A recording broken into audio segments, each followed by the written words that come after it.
Évangile de Saint Jean, chapitre 3. Il y avait parmi les pharisiens un homme nommé Nicodème, qui était un chef des Juifs. Il vint de nuit vers lui et lui dit : Rabbi, nous savons que c'est de la part de Dieu que vous êtes venu comme docteur, car personne ne peut faire ces miracles que vous faites, si Dieu n'est avec lui. Jésus lui répondit : En vérité, je te le dis, nul, s'il ne naît d'en haut, ne peut voir le royaume de Dieu. Nicodème lui dit : Comment un homme, quand il est âgé, peut-il renaître ? Peut-il entrer une seconde fois dans le sein de sa mère et renaître ? Jésus répondit : En vérité, je te le dis, nul, s'il ne renaît de l'eau et de l'esprit, ne peut entrer dans le royaume de Dieu. Ce qui est né de la chair est chair, et ce qui est né de l'esprit est esprit. Ne t'étonne pas que je t'ai dit, il faut que vous naissiez d'en haut. Le vent souffle où il veut, et tu entends sa voix, mais tu ne sais d'où il vient, ni où il va. Ainsi en est-il de quiconque est né de l'esprit. Nicodème lui répondit : Comment cela se peut-il faire ?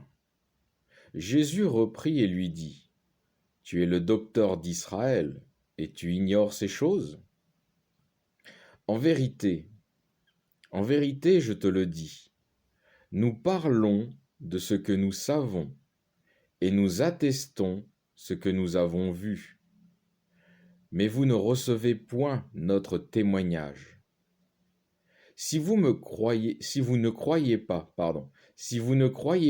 quand je vous ai dit les choses de la terre, comment croirez-vous si je viens à vous dire les choses du ciel ?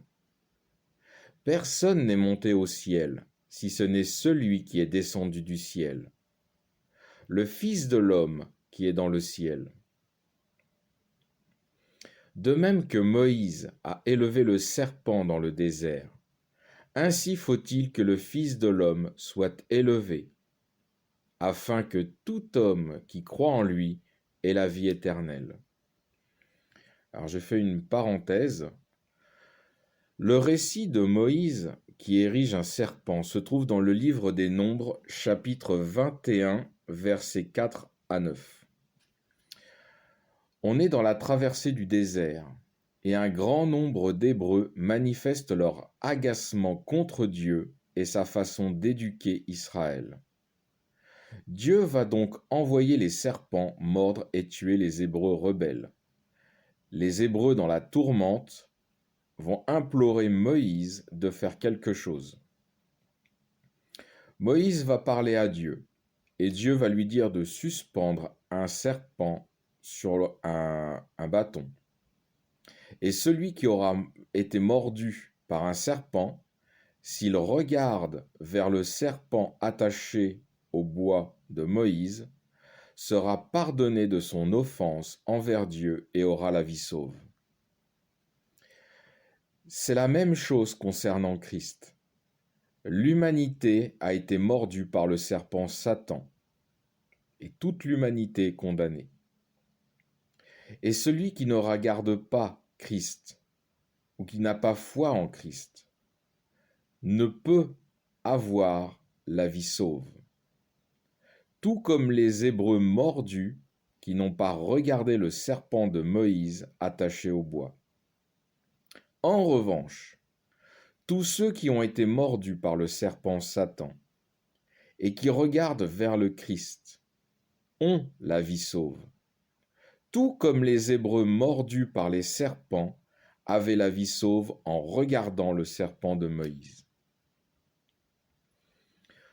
Je reprends avec le verset 16. En effet, Dieu a tellement aimé le monde qu'il a donné son Fils unique, afin que quiconque croit en lui ne périsse point, mais ait la vie éternelle. Car Dieu n'a pas envoyé son Fils dans le monde pour condamner le monde, mais pour que le monde soit sauvé par lui. Celui qui croit en lui n'est pas condamné, mais celui qui ne croit pas est déjà condamné, parce qu'il n'a pas cru au nom du Fils unique de Dieu. Or, voici le pourquoi de la condamnation. La lumière est venue dans le monde, et les hommes ont mieux aimé les ténèbres que la lumière, parce que leurs œuvres étaient mauvaises. Car quiconque fait le mal est la lumière, du verbe haïr, et ne vient pas vers la lumière, de peur que ses œuvres ne soient blâmées. Mais celui qui accomplit la vérité vient vers la lumière, pour qu'il soit manifeste que ses œuvres sont faites en Dieu.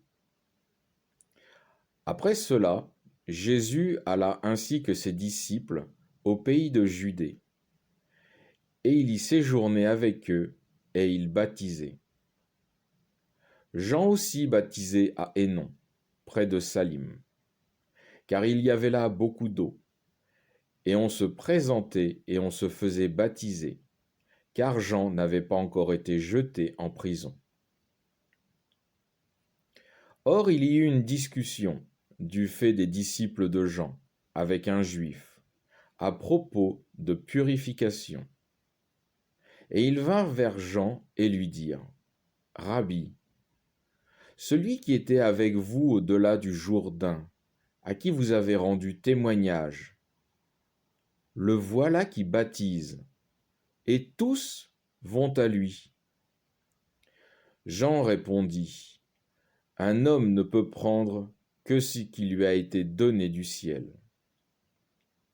Vous-même m'êtes témoin que j'ai dit, je ne suis pas le Christ, mais j'ai été envoyé devant lui.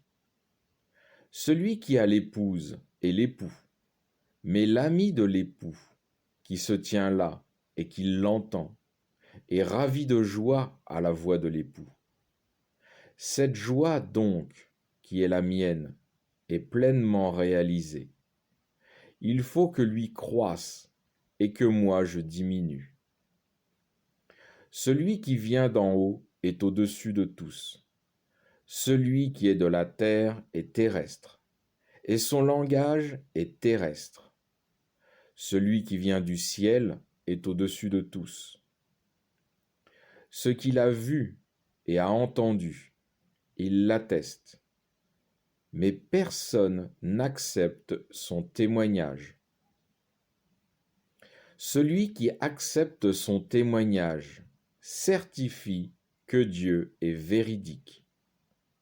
Celui en effet que Dieu a envoyé dit les paroles de Dieu, car ce n'est pas avec mesure que Dieu donne l'Esprit. Le Père aime le Fils, et il lui a tout donné en sa main. Celui qui croit au Fils a la vie éternelle.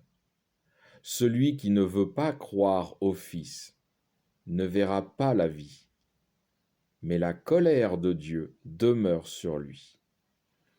Fin du chapitre 3.